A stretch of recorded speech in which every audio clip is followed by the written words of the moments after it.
శ్రీరాముడు బాల్యంలో తన సోదరులతో కలిసి బంతాట ఆడుతూ కొద్దిసేపు తర్వాత తల్లి కౌసల్య ఒడిలో కూర్చొని ఆనందంతో కేరింతలు కొడుతుంటాడు. రామా, ఎందుకింత సంతోషంగా ఉన్నావు అని ఆమె ప్రశ్నించింది.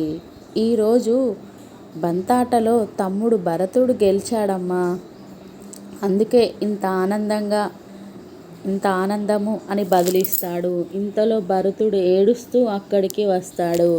తన దుఃఖానికి కారణమేమిటని కౌసల్య అడుగుతుంది. చూడమ్మా, అన్నయ్య కావాలనే ఓడిపోయాడు, నన్ను గెలిపించాడు, అందుకే బాధపడుతున్నాను అని చెబుతాడు.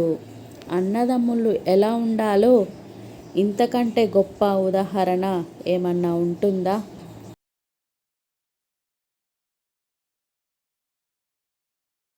పంచపరమాన్నాలు వడ్డించనక్కర్లేదు, విలువైన సిరి సంపదలు సమర్పించనవసరం లేదు.